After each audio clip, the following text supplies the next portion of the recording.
Bonjour, bienvenue sur Psychologie Motion Culture. Je suis heureuse de vous retrouver. Je suis Florence Coteau, praticienne en psychothérapie et en PNL. J'espère que vous allez bien. Aujourd'hui, nous allons rencontrer Olivia. Au fait, n'oubliez pas de vous abonner à votre chaîne, à liker et à commenter cet enregistrement. Je vous rappelle qu'à chaque fois que je donnerai mon analyse dans l'histoire, vous entendrez cette clochette avant et après mon intervention. Je me suis demandé, les personnes en état d'obésité se détestent-elles toutes ? C'est intéressant de se poser la question. Sont-elles toutes à la recherche de la minceur ? En gros, la minceur bonheur, je dirais. Vivent-elles toutes dans la honte ou le désespoir de leur aspect physique ? Est-il acceptable pour notre société qu'une personne en état d'obésité puisse avoir une vie agréable, confortable, sans complexe, et soit en accord avec elle-même ? L'obèse serait-il moins complexé si la société ne le condamnait pas à cause de son surpoids ? Finalement, pourquoi l'obésité ? L'obésité serait-elle une maladie ou un symptôme ? Y aurait-il quelque chose de caché ? Quelque chose d'enfoui ? Cette jeune femme dynamique de 26 ans que nous rencontrons aujourd'hui est originaire de région parisienne et actuellement vit dans le Loiret. Elle est pacsée. Maman d'un bébé de 9 mois, elle est en reconversion professionnelle. Autrefois coiffeuse, elle est aujourd'hui en formation pour être secrétaire médico-sociale. Olivia mesure 1,59 m et pèse 114 kg. Depuis longtemps, elle est hyperphagique. Elle voit actuellement une diététicienne qui la soutient. Elle est obèse et veut témoigner. Elle veut porter la parole des personnes obèses. Je suis obèse depuis l'enfance. Pourtant, j'ai fait des compétitions de gym jusqu'à mes 15 ans. Je m'entraînais jusqu'à 5 heures par semaine. Malgré tout, j'ai toujours été plus lourde que les autres. Je me suis arrêtée pour entrer en école de coiffure. J'avais plus le temps pour le sport. J'ai 3 frères, 2 grands et un petit. Dans ma fratrie, seul mon jeune frère et moi avons des problèmes de poids. Lui aussi est obèse. Lorsqu'on était enfant, mes grands frères m'ont beaucoup critiqué sur mon poids. J'en suis toujours blessée. Je sais pas s'ils se rendent compte à quel point ils m'ont fait mal. Ma grand-mère maternelle était obèse. Ma mère a toujours été en surpoids, mais depuis sa ménopause, elle a basculé dans l'obésité. Mon père, lui, n'avait pas de problème de poids. Il est décédé il y a 8 ans. Je pense qu'il y a peut-être un problème héréditaire du côté maternel. Mon poids était dans la norme avant mes 6 ans. Les régimes ont commencé aux alentours de 8 ans. Ma mère me mettait au régime. Elle s'est toujours battue contre son poids et contre le mien. J'ai vu beaucoup de nutritionnistes. À la maison ou à l'école, j'étais toujours désignée comme la grosse ou l'obèse. Quand j'étais petite, chez moi ou ailleurs, je ne mangeais jamais comme les autres enfants. Et ça, je le vivais vraiment très très mal. C'était trop dur. Alors quand j'avais de l'argent de poche, je passais en douce à la boulangerie m'acheter un énorme paquet de bonbons que je mangeais dans la journée, à l'école. Et s'il en restait, je le cachais à mon retour à la maison. À chaque repas, tout ce qui arrivait dans mon assiette était pesé. Mes frères me reprochaient l'absence de sucreries dans la maison. À cause de moi, il n'y avait pas ce qu'ils aimaient. Il ne fallait pas que je sois tentée. Mais moi, j'y étais pour rien. Quand j'étais invitée à un anniversaire, ma mère laissait des consignes à la maman qui me recevait. Juste une petite part de gâteau et rien d'autre. J'avais vraiment honte que ma mère parle de mon poids devant les copines et devant leur mère. Si je participais à une soirée pyjama chez une copine, avec repas McDo, ma mère insistait pour que je mange qu'une salade. À chaque fois, elle laissait ses consignes et les mères de mes amis les suivaient. Au collège, j'étais la grosse. Et en plus, j'avais des boutons. Les autres m'insultaient. C'était toujours là la grosse. Mes frères aussi m'appelaient comme ça. Ma mère s'en est jamais rendue compte. Enfin, elle a rien fait pour que ça s'arrête. Elle travaillait. À l'école de coiffure, j'étais très très mal à l'aise. Je me faisais la plus discrète possible. Les filles qui étaient là étaient des avions de chasse. Pour elles, soit j'étais la boulette trop mignonne qu'elles prenaient sous leur aile, soit elles se foutaient carrément de ma gueule. Ça a vraiment été compliqué à subir. Mon père n'était jamais là. Il rentrait toujours tard. Pour le peu de relations que j'ai eues avec lui, il n'était pas tendre. Je n'ai pas de souvenir qu'il se soit investi dans quoi que ce soit. Il venait seulement une fois par an voir mon spectacle de gym et, je sais pas, j'avais l'impression que c'était déjà beaucoup pour lui. Quand il est mort, j'allais avoir 18 ans.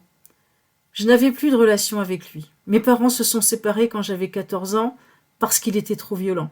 J'avais de la rancœur envers lui. Il a toujours été violent avec moi, verbalement comme physiquement. C'était journalier. Il était alcoolique. Après sa journée de boulot, il rentrait tard, et je devais lui apporter son pyjama ou ce qu'il me demandait dans la seconde. Sinon, il s'énervait. Après, il buvait et, selon son humeur du moment, ça pouvait aller de « pousse-toi de la grosse vache » à me briser des jouets sur la tête. Il me frappait. Je n'ai que ces souvenirs de lui. Il me faisait peur. Je n'ai jamais ressenti de tendresse de sa part. Je l'ai toujours connu alcoolique. Avec mes frères, je sais pas pourquoi ça se passait bien, mais moi, il me battait.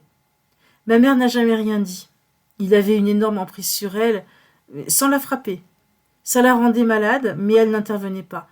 Je pense qu'il aurait été violent avec elle si elle s'était interposée. S'il lui avait tapé dessus, je pense que je lui aurais rendu ses coups. S'il l'avait touchée, j'aurais vu noir. J'aurais été incontrôlable. Je réagirais encore comme ça aujourd'hui. Une fois, il a failli la frapper. Je l'ai arrêté. J'avais 13 ans. Je voulais pas qu'il la touche. Moi, j'étais pas à une raclée près, mais elle, il devait pas la toucher. Peu de temps après, mon père a essayé de me tuer.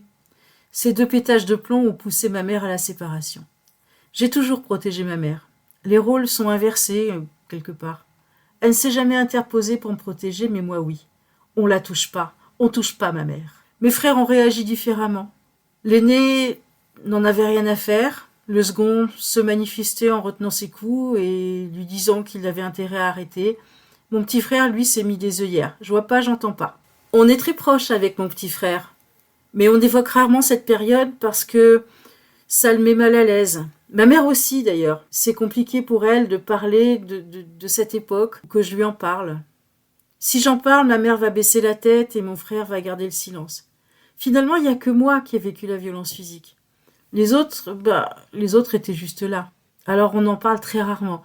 On en parle très rarement parce que ça met tout le monde mal à l'aise. Je n'ai jamais parlé non plus à ma mère de son manque de réaction pour me protéger. Je sais qu'elle culpabilise énormément. J'ai pas envie de remuer le couteau dans la plaie. Elle sait. C'est un sujet qu'on n'aborde pas. Je suis sûre à 90% qu'elle, si j'en parlais, elle se mettrait à bégayer, qu'elle paniquerait, qu'elle se sentirait coupable. Il y a de grandes chances même pour qu'elle se mette à pleurer et après elle va me dire qu'il avait une emprise sur elle. Bah oui, mais ça, j'ai pas besoin de l'entendre parce que je le sais déjà. Et puis moi, j'ai pas envie de voir ma mère pleurer. Aujourd'hui, elle et moi ne parlons jamais de mon poids. À chaque fois que je veux lui en parler, elle dérive toujours la conversation sur elle-même, sur ce qu'elle vit, sur ce qu'elle ressent. Un peu comme si elle portait, quelque part, une part de responsabilité, comme si elle avait joué un rôle dans le fait que je sois obèse. Elle a le don de se poser en victime. Un peu comme si elle avait peur que je lui reproche quelque chose. Moi, je lui reproche rien. Je veux juste parler avec elle de mes difficultés liées à mon poids, point final. Mais elle ne veut pas ou ne peut pas m'entendre. Du coup, je lui en parle plus. Je lui parle de millions de choses, mais jamais des choses importantes pour moi. Je ne ressens pas vraiment le besoin de parler de mon enfance. C'est le passé. J'ai pas l'impression d'être plus traumatisée que ça. Ou peut-être que si, au final. Mon corps l'exprime peut-être à travers l'obésité. Je fais en sorte que ça soit derrière moi. J'en veux pas dans ma vie. Bon, ça me revient forcément en pleine face quand je m'énerve ou quand je perds patience avec mon fils, quand je suis fatiguée. Dans ces moments-là, je vais forcément avoir un flash de mon père. Alors peut-être que, finalement, je ne suis pas débarrassée de mon histoire. Je ne sais pas trop où j'en suis là-dessus. Si je suis honnête, je pense que c'est toujours là, dans un petit coin. Mais je fais tout pour pas vivre avec. Mais c'est toujours là. J'ai raconté mon enfance à mon conjoint, mais il ne sait pas tout. Moi, quand je vais pas bien, je me confie peu. Je me mets des barrières, et j'en mets beaucoup parce que je suis hypersensible. J'ai été déçue. J'ai l'air accessible comme ça, mais je me confie pas. À chaque fois que je l'ai fait, ça n'a servi à rien. Les gens, c'est moi je, et en fait, tous ceux à qui je me suis confiée sont partis. Chaque fois, c'était la même réaction. Ah, la pauvre petite, un peu pauvrette, vous voyez, un petit peu Cosette. Mais moi, c'est pas mon état d'esprit. Ce qui s'est passé, c'est sûr. Mais je suis pas pour autant une petite fleur fragile. J'aime pas ça. On n'a pas su m'écouter. Je me sens bien avec mes barrières. Par contre, tous mes proches se confient à moi, famille, amis, etc. Je suis un vrai confessionnal. Je connais les secrets de tout le monde. Comme je suis hypersensible, j'absorbe l'émotion des autres. C'est fatigant. Mes secrets à moi, par contre, on n'y touche pas. Ils seront jamais mieux gardés qu'avec moi. Même les très lourds, les très moches. Si mon chéri savait, il me regarderait différemment et moi, j'ai pas envie de ça. Il serait choqué. Il me regarderait comme si j'étais une pauvre petite chose, une victime. Moi, je suis pas une petite chose fragile. Si j'ai une petite baisse de morale, je vais lui en parler, mais ce que j'ai vécu dans ma jeunesse, non. Il ne sait rien. Ma mère non plus. Je supporterai pas qu'on me regarde avec pitié. Pour mes proches, moi, je suis un roc. Et c'est bien comme ça. Je suis une personne forte qui fonce. mais qui a un petit cœur tendre pour les autres. Et c'est cette image qui me convient. Pourtant, mon secret me pèse. Je l'avais oublié. Ce souvenir m'est revenu il y a à peu près 4 ans, au cours d'une séance de sophrologie. Je n'ai fait que 2 ou 3 séances et c'est sorti tout seul. Je sais pas, ça m'a pété à la gueule, quoi. Et moi, je veux pas que ça sorte. J'ai pas envie de mener ce combat-là. Je suis pas prête. Je ne veux pas laisser remonter ça. Je peux pas. J'en parlerai jamais. J'avais refoulé ça et maintenant c'est dans ma tête. Et j'aimerais bien pouvoir le remettre là où c'était avant. Je sais pas si je me suis construite autour de ce truc parce que je l'avais oublié. Je suis persuadée que mon obésité n'a rien à voir avec ça parce que j'avais des soucis de poids avant que ce souvenir remonte. Ça peut pas être lié. Si mon obésité existait à cause de ça, je comprendrais pas. Je comprendrais pas parce que j'y pense jamais. J'y pense vraiment jamais. En parler, ce serait le reconnaître, lui donner une consistance, une réalité. Moi, je préfère que ça reste un cauchemar plutôt qu'une réalité. J'ai peur qu'en le rendant réel, ça m'enterre et que j'arrive pas à me relever. J'y pense jamais, je crois. Clairement, j'ai peur d'affronter ça. Je me chie vraiment dessus. Je suis une guerrière, mais dans une partie du courage, pour moi, il y a de la peur. Si, admettons. Admettons que je me décide à en parler. Comment je m'y prendrais ? Je sais même pas comment je réagirais. Je pense que je pleurerais toutes les larmes de mon corps parce que là, rien que de me dire qu'un jour je vais affronter ce truc-là, j'ai envie de pleurer. Ce qui me fait finalement le plus peur, je crois, c'est de le dire. Je fais une petite pause dans le témoignage d'Olivia pour parler du refoulement. Pour résumer, le refoulement, c'est un mécanisme de défense inconscient. Les souvenirs ou les émotions insupportables, mais pas que, sont refoulés dans l'inconscient pour protéger le conscient. Ce qui est refoulé existe, mais n'est pas accessible. Et bien évidemment, la personnalité de chaque individu va se construire avec ce qui est refoulé. En ce qui concerne Olivia, elle a vécu un traumatisme dans l'enfance. Un traumatisme qu'elle a dû refouler pour que sa vie puisse continuer. Évidemment, un autre traumatisme que celui d'avoir été battue par son père, puisque celui-là est resté dans le conscient. C'est un souvenir qui remonte. La preuve, lorsqu'il s'impose à elle, elle le reconnaît. Elle le rejette, elle n'en veut pas, et dit qu'elle vivait bien mieux avant qu'il remonte dans le conscient. Ce souvenir auquel elle dit ne pas penser est aujourd'hui conscient. Bien sûr qu'elle reconnaît aussi que son obésité est probablement liée à ce traumatisme. On s'en rend bien compte à la façon dont elle insiste pour désolidariser ce trauma et son obésité. Elle est dans le déni. On peut se demander également si la mère d'Olivia ne serait pas au courant de ce qui s'est passé dans l'enfance de sa fille. N'oublions pas, d'après ce que dit Olivia, que la période de son enfance n'est que très rarement abordée pour protéger sa mère. Il est fort possible qu'elle envisage que les problèmes de poids de sa fille et ce qu'elle a vécu soient liés. Elle semble soigneusement éviter ce sujet en se victimisant. Elle ne pouvait rien y faire, c'était elle la victime. Elle impose ainsi la fin de la discussion. Finalement, il n'a fallu que 2 ou 3 séances de sophrologie pour que l'inconscient lâche l'info à Olivia. Elle vit une situation compliquée parce qu'elle a un rôle à jouer dans la société, et ce rôle est de prendre en charge les problèmes des personnes de son entourage. Elle donne à voir une personnalité dynamique, résolue et accomplie. Elle a une vie qui lui plaît. Comment pourrait-elle avoir besoin d'aide ? Elle qui est, comme elle le dit si bien, une guerrière. Elle devrait changer de statut et finalement se reconnaître comme victime. Olivia souhaite changer de sujet. Elle est extrêmement tendue. On m'a souvent parlé du lâcher-prise. Mais je ne sais pas trop ce que c'est. Quand j'y pense, je vois... Pour moi, quand j'entends lâcher prise, je vois un petit dessin en noir et blanc avec une petite fille. Et il pleut, il pleut, il pleut, il pleut, et elle pleure. Qu'est-ce qu'elle pleure ? Je vois un truc comme ça. Un truc total déprime. Alors pour moi, tout lâcher, non, ça sûrement pas. Cette description est très intéressante lorsqu'on sait que le souvenir refoulé d'Olivia a dû remonter en séance de sophrologie sur un instant de lâcher prise. Il m'arrive toujours d'être la cible de moqueries dans la rue à cause de ma silhouette. C'est plus souvent les hommes qui se permettent de me manquer de respect. J'ai le droit à « Oh là là, regarde son gros cul à celle-là !» Finalement, il se retrouve con parce que moi, je laisse pas passer une parole comme ça. Je supporte pas les réflexions sexistes et grossophobes. Dans ces cas-là, je parle assez fort et de façon très courtoise pour leur montrer à quel point ils sont cons. Généralement, ils savent plus où se foutre. Mon poids gêne les grands-parents de mon conjoint. Ils se débrouillent toujours, à chaque fois qu'on les voit, pour placer une réflexion ici ou là, du genre Ah, il fait beau, vous allez pouvoir manger un petit peu plus de légumes. À chaque fois qu'on les voit, ils essayent toujours de glisser sur le sujet pour savoir si je fais un régime. Au début de notre relation, j'étais moins rondouillette que maintenant, mais la grand-mère faisait déjà des remarques pas cool. J'ai été obligée de la replacer un petit peu parce que j'osais plus manger en sa présence. Il fallait bien que ça se calme. Je lui ai gentiment dit que c'est gentil de vous inquiéter, mais des légumes j'en mange. Moi je suis autre chose qu'un poids. Malheureusement, mon conjoint ne se manifeste jamais dans ces moments-là.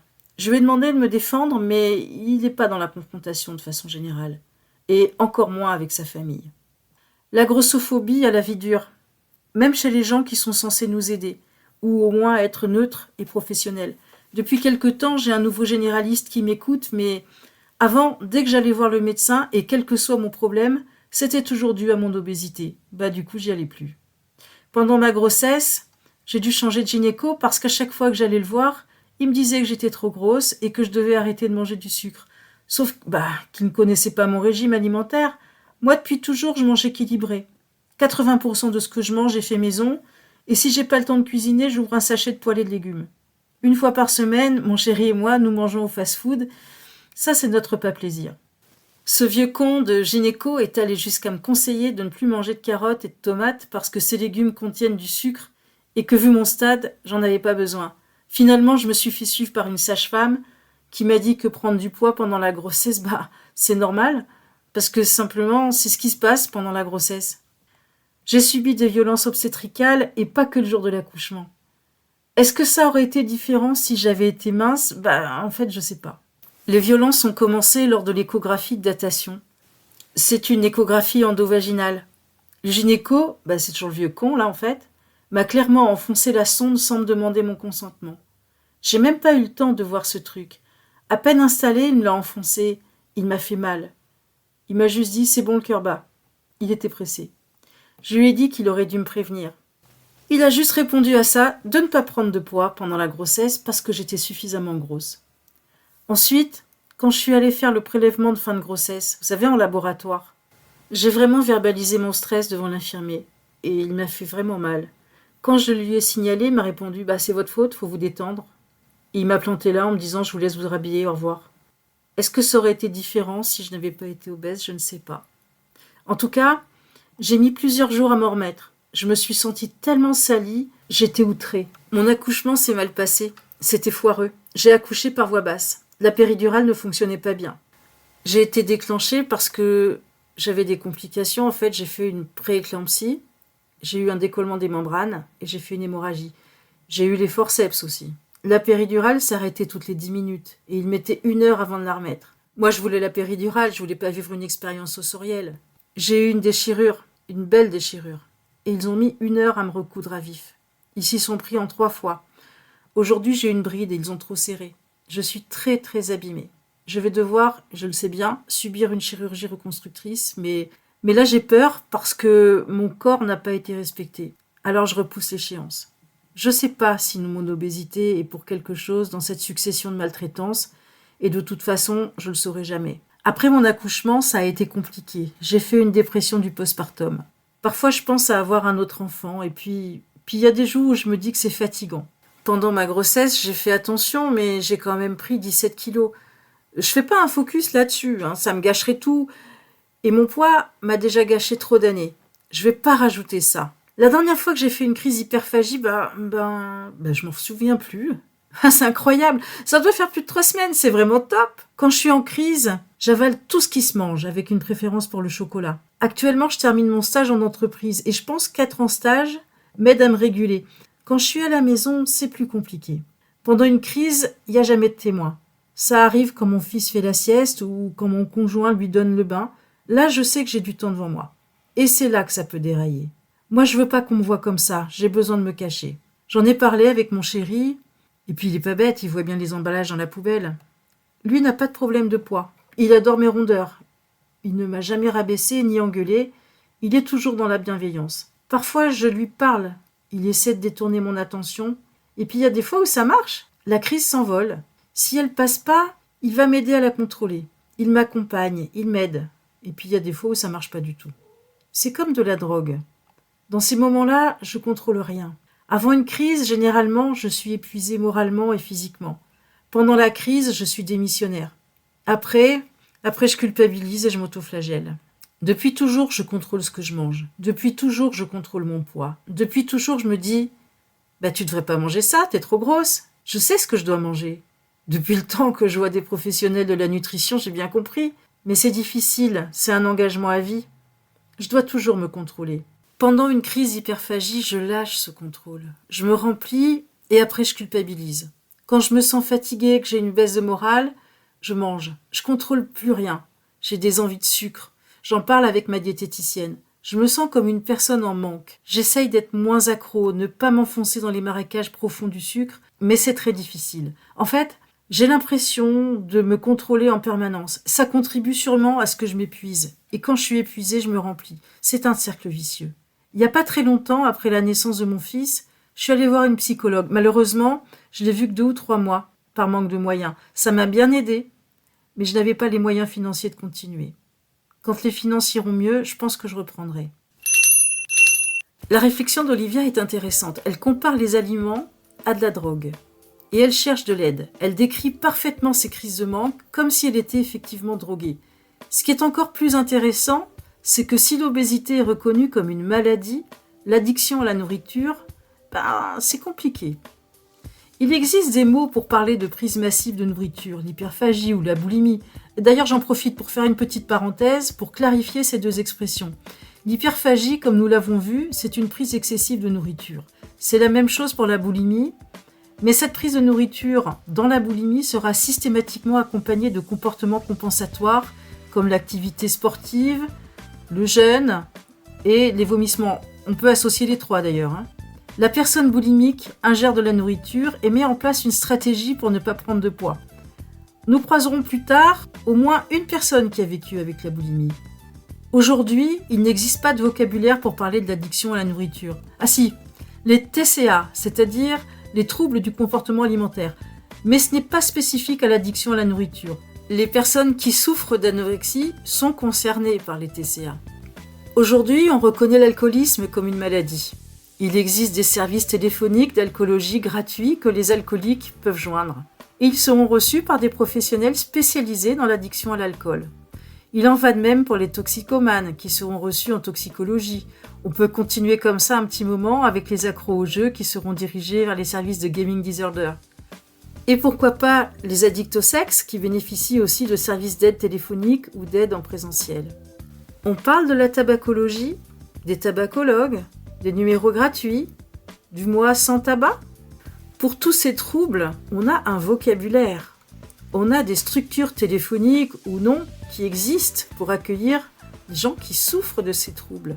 On reconnaît que ce sont des troubles, que ce sont des maladies, que ces personnes souffrent de ces troubles et de ces maladies. Est-ce qu'on reconnaît que l'obèse souffre de son addiction à la nourriture ? Pas du tout. L'obèse, s'il ne veut plus être obèse, n'a qu'à faire un effort et se mettre au régime. Est-ce qu'on met à disposition des personnes en état d'obésité des obésologues qui travailleraient dans des services d'obésologie ? Non, parce qu'en fait, ces mots-là n'existent même pas. On n'a même pas le vocabulaire pour s'occuper des gens en état d'obésité. Alors aujourd'hui, une personne qui souffre d'un syndrome de manque de nourriture, à qui peut-elle s'adresser ? À l'instant même où elle est dans la détresse face à ce manque. L'alcoolique peut téléphoner à un service d'addictologie à l'alcool et obtenir un soutien immédiat. Il en est de même pour les drogués. Pourquoi ne peut-on pas faire la même chose avec les personnes qui sont en état d'obésité ? Aujourd'hui, je ne m'interdis rien à cause de mon poids. Ça n'a pas toujours été comme ça. Avant, aller au fast-food me mettait mal à l'aise. J'y allais parce que personne d'autre ne pouvait y aller pour moi, mais si je pouvais passer par le drive, je préférais. J'avais du mal à supporter le regard désapprobateur des autres clients. Maintenant, j'y vais une fois par semaine sans problème. Mon obésité fait qu'il y a beaucoup de moments dans lesquels je ne suis pas forcément à l'aise. Si je perdais du poids, par exemple, je remonterais sur le transat qui a cédé sous le poids de mes fesses le week-end dernier. Je me suis vraiment fait mal. Si j'avais une baguette magique, je me ferais plus mince et lifter de partout pour ne pas avoir de peau qui pend. Et puis je demanderais aussi à pouvoir manger sans grossir. Malgré les régimes draconiens que ma mère s'est imposés toute sa vie, elle est obèse. Elle se dénigre tout le temps. Je lui explique qu'elle peut s'aimer tout en étant obèse. Ça n'ira pas mieux en se détestant. On n'est pas obligé de se détester. On a le droit de changer quelque chose simplement parce qu'on s'aime. L'obésité n'est pas un synonyme de laideur. Ça veut rien dire. Si je devais me décrire physiquement, je dirais que mon corps est mou, flasque, marqué d'histoire, mais harmonieux. Il est accueillant et moelleux. Mes collègues de travail disent que je suis dynamique, positive et cool. Il y en a même une qui me dit tout le temps « Ma sœur est comme toi, mais elle ne sait pas s'habiller. Tu devrais lui donner des cours. » Elle me trouve jolie, moi j'accepte et j'apprécie le compliment. Il faut que les femmes obèses osent se lancer. Il faut oser les couleurs, les formes. Arrêter de se dire « Bah non, j'essaye pas ça, je vais ressembler à un rôti. » Faut essayer et voir après. Pareil, quand je vois les stylistes à 2 balles qui passent à la télé et qui disent « Il ne faut pas montrer ça, il faut flouter l'image. » Mais pourquoi ? Une personne peut se montrer même si elle a du gras. Ça regarde personne. Moi, je suis pas de celles qui vont maigrir pour rentrer dans une robe. Je suis de celles qui vont choisir une robe à la bonne taille. C'est pas à moi de m'adapter aux vêtements. C'est le vêtement qui doit s'adapter à moi. Moi, je veux être belle. Pour ça, les réseaux sociaux m'ont bien aidée. Avant, je suivais beaucoup les filles sportives, mais finalement, à part me comparer à elles et me sentir inférieure, ça ne m'apportait rien de bon. J'ai retiré tout ça et j'ai cherché des filles qui me ressemblent plus, qui disent des choses qui résonnent en moi. J'ai travaillé sur le fait que moi aussi je pouvais être heureuse. J'ai fait un travail sur moi et j'ai changé ma garde-robe. J'ai arrêté les t-shirts noirs. Généralement, les femmes, et pas seulement les obèses, se cachent. Moi, je trouve ça triste. Avant, je me cachais aussi. Et puis, j'ai évolué. Des fois, je me trouve rayonnante, je me sens belle, et puis il y a des matins, bof. Mais tout le monde est comme ça. Je me rends compte à quel point j'ai changé. Les hommes qui se retournent sur nous, les femmes obèses, parce qu'ils nous trouvent absolument divines, sont des hommes qui viennent des îles, qui aiment les femmes bien en chair, généreuses, ou alors les Africains. Et puis il y a mon chéri. Mon chéri qui n'a pas de problème de poids, et qui est particulièrement attiré par la taille de mon fessier. Ça m'arrange bien. Les Français en général ont le fantasme de la Barbie. Pour eux, une femme ronde est une femme qui se laisse aller, qui ne prend pas soin d'elle et qui est sale. Dans notre société, les obèses ont une image de personnes crasseuses. Moi, je suis fière de moi, de ma famille, de ce que j'ai construit avec mon chéri, mon fils, ma maison. J'aime plein de choses chez moi. J'aime la personne que je suis. Je suis fière d'être une fille bien, droite et franche. Je suis quelqu'un de bien et je suis en accord avec mes valeurs. Physiquement, je peux pas dire que je déteste quelque chose en particulier. J'aime l'ensemble. Il y a 10 ans, c'était pas le cas.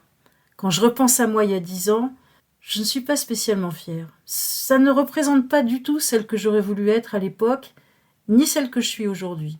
Je suis un Pokémon qui a bien évolué. Si je rencontrais la petite Olivia à 5 ans, je lui dirais qu'il faut toujours se battre et qu'elle ne s'inquiète pas, elle sera merveilleuse. Que ça va peut-être être dur, mais elle doit toujours croire en elle. Quand je suis partie de chez ma mère, que j'ai été indépendante, la première chose que j'ai fait, c'est d'arrêter tous les régimes. Toute mon enfance, j'ai été au régime. Plus tard, j'ai tenté par moi-même plusieurs rééquilibrages alimentaires que je n'ai jamais réussi.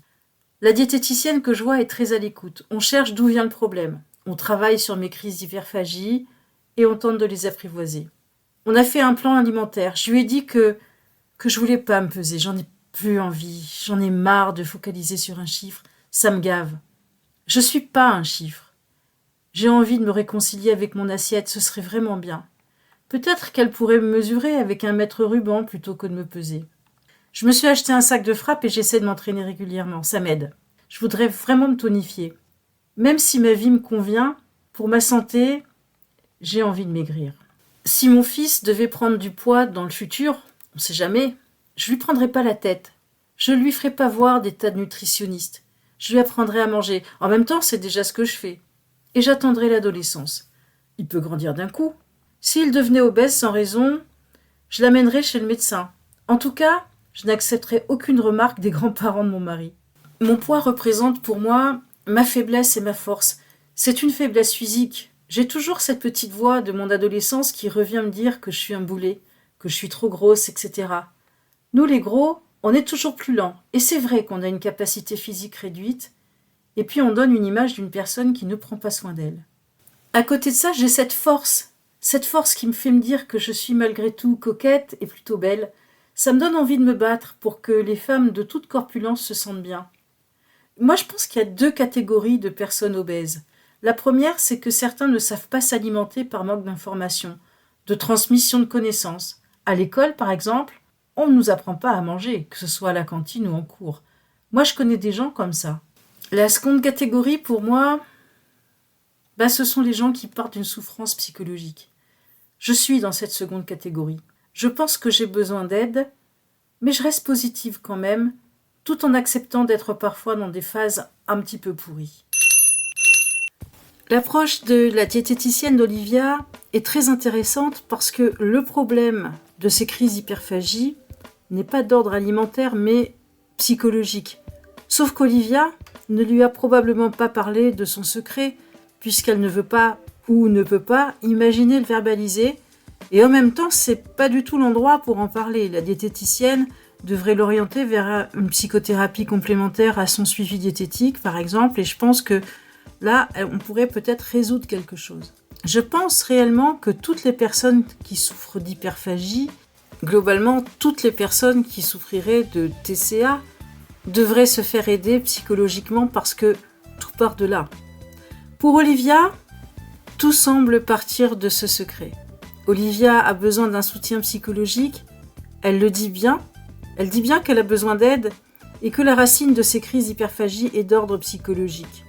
Pour l'instant, nous allons laisser Olivia avec son secret auquel elle ne pense jamais, jamais plus qu'au quotidien, ce secret qui la ronge depuis des années et qu'elle a tellement peur d'entendre sortir de sa bouche, ce secret que sa mère semble connaître, ce secret qui doit rester enfoui, caché, tu.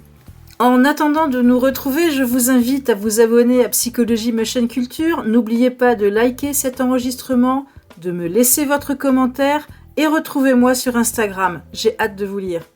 La semaine prochaine, on va changer de format. Nous allons quitter le mode témoignage et je vais vous proposer un épisode sur la construction de la personnalité du pervers narcissique. Alors pour cet épisode spécial, j'espère vraiment vous retrouver nombreux. À bientôt!